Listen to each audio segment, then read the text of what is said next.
6-7 مہینے ہو گئے ان کا وہ مسئلہ حل نہیں ہو رہا، ان کا وہ مسئلہ حل نہیں ہو رہا، کوئی فیملی پرابلم تھی.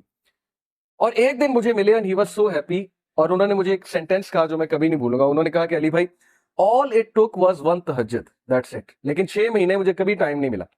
مجھے لوگوں سے ملنے کا ٹائم مل گیا، مجھے لوگوں سے کہانیاں سنانے کا ٹائم مل گیا، لوگوں کی سننے کا ٹائم مل گیا، لیکن تہجد کا ٹائم نہیں مل رہا تھا. all it took was one تہجد اور میرا مسئلہ حل ہو گیا. تو امام شافعی رحمہ اللہ نے کہا کہ میکنگ دعا ایٹ دا ٹائم آف تہجد is like an arrow which does not miss its target. تو باقی یہ کہ اللہ دعا آپ کریں اور نہ ملے یہ ایک الگ بات ہے، ظاہر ہے اللہ تعالیٰ وہی دیں گے جو بہتر ہے. لیکن یہ سینٹینس یاد رکھنے والا ہے کہ all it took was one تہجد. تو اپنے آپ کو فارغ کریں، ٹائم نکالیں اللہ تعالیٰ کے لیے، یہ آپ کے ہی لیے بہتر ہے.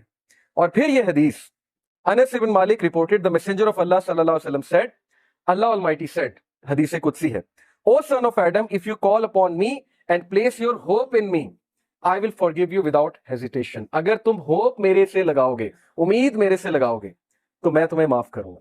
Without any hesitation میں تمہیں معاف کروں گا. O son of Adam, if you have sins piling up to the clouds and then ask for my forgiveness, I will forgive you without hesitation. اور اگر تیرے گناہ آسمان تک جا رہے ہیں اور آسمان کی طرح پائل اپ ہو چکے ہیں، کلاؤڈز کی طرح، یعنی اتنے سنز ہو چکے ہیں کہ تم اسراف کر چکے ہو، اور تم مجھ سے معافی مانگو گے، میں تمہیں معاف کروں گا. لیکن سچے دل سے توبہ کرو، میرے پاس آؤ گے، میرے سے بات کرو گے، مجھے ریکگنائز کرو گے، تو میں تمہیں معاف کروں گا. تو کوشچن یہ ہے کہ کیا ہمارے ہوپس اللہ تعالیٰ سے لگے ہیں یا ہمارے ہوپس کریشن سے لگے ہیں؟ میں یوتھ سے بات کر رہا ہوں، میں حیران ہوں کہ ہم ایک انسان کے لیے راتیں جاگ لیتے ہیں، ہم اس کے لیے اپنے ڈیسیجن چینج کر لیتے ہیں، کیریئر کے جو ہماری لائن ہے اس کو چینج کر دیتے ہیں ایک انسان کو پانے کے لیے، ایک انسان کے پیچھے دوڑتے ہیں، اور بعد میں ہمیں کوئی خاص فائدہ بھی نہیں ملتا. بعد میں ہمیں جو ہے وہ ریگریٹ ہوتا ہے کہ میں نے اتنا کچھ کیا اور آگے سے ریزلٹ جو ہے وہ کچھ بھی نہیں ہے. تو یہ ہیں وہ مثالیں جو اللہ تعالیٰ ہمیں قرآن مجید میں بتا رہے ہیں، حدیث میں بتا رہے ہیں کہ تم میرے سے امید لگاؤ، تم میرے پاس آؤ، تم میرے سے مانگو، پھر دیکھو کہ تمہارا مسئلہ حل ہوتا ہے کہ نہیں ہوتا ہے. اور امید لگانے کے حوالے سے ابن تیمیہ رحمہ اللہ لکھتے ہیں، ان کی ایک کتاب ہے kalamullah.com پہ آپ جائیں تو وہاں پر ایک کتاب ہے ابن تیمیہ کی، I think relief from distress, yes exactly یہ نام ہے، ریلیف فرام ڈسٹریس سے ریلیف کیسے ملنا ہے. اوکے یہ کتاب ہے، وہ کتاب اس آیت کی تفسیر ہے، لا الہ الا انت سبحانک انی کنت من الظالمین. صرف ایک آیت کو پکڑا ابن تیمیہ نے اور پوری کتاب لکھ دی. اس میں وہ ایک بات لکھتے ہیں کہ اسلاف جان بوجھ کر یہ دعا کرتے تھے، یہ بھی ایک دعا تھی ان کی کہ ہماری دعائیں ڈیلے ہوں، ہماری دعاؤں کی قبولیت ڈیلے ہو. اب یہ ہمارے لیے، ہم جیسے لوگوں کے لیے جو دنیا میں بہت ڈوبے ہیں، بڑی عجیب بات ہے.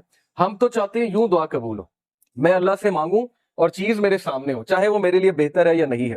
اسلاف کہتے تھے کہ ہم جان بوجھ کے وش کرتے تھے کہ دعائیں ڈیلے ہوں.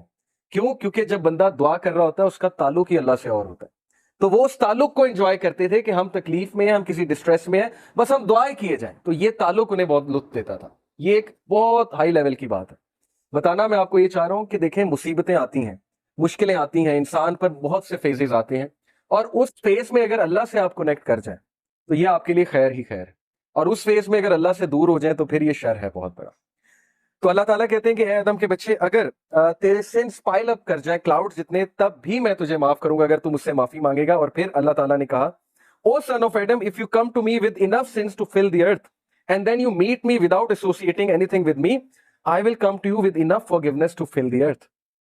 اگر تم مجھ سے ملاقات کرے اور تم مجھ سے معافی مانگے اور تیرے سنس ارتھ کو فل کرے ہوئے ہیں، یعنی انفائنائٹ سنس ہیں، اور تم مجھ سے معافی مانگے گا تو میں تجھے بالکل اتنی فارگیونیس کے ساتھ معافی کروں گا جتنے تیرے سنس، اور نہ صرف معاف کروں گا، تیرے سنس کو میں ریوارڈز میں کنورٹ کروں. سچ از اللہ کہ نہ صرف گناہ معاف ہوئے بلکہ گناہوں کو ریوارڈز میں کنورٹ کر دیا اللہ تعالیٰ نے. اتنا آسان ہے. ایک انسان کو منانا کتنا مشکل ہے، انسان کو منانے میں انسان بہت ذلیل ہوتا ہے، اللہ کو منانا کتنا آسان ہے. ٹھیک ہے، تو یہ ہے وہ مثالیں جس سے ہمیں سوچنا چاہیے کہ ہم کس ہستی کو اگنور کر رہے ہیں.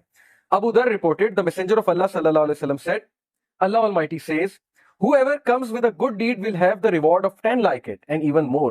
جو کوئی اچھا عمل کرے گا میں اسے 10 ریوارڈز دوں گا، دنیا میں بھی اور آخرت میں بھی. دنیا کا ریوارڈ کیا ہے؟ ضروری نہیں کہ آپ کو پیسوں کی شکل میں مل جائے یا آپ کو کوئی reward as an materialistic reward مل جائے. عزت ہے، اللہ تعالیٰ کی طرف سے کنٹینٹمنٹ ہے، اچھی نیند ہے، اللہ تعالیٰ کی طرف سے اچھے دوست ہیں، اچھا لائف پارٹنر ہے، اچھی فیملی ہے، اچھی لائف ہے، عزت والی لائف ہے. یہ ریوارڈز ہیں. And whoever comes with an evil deed will be recompensed for one evil deed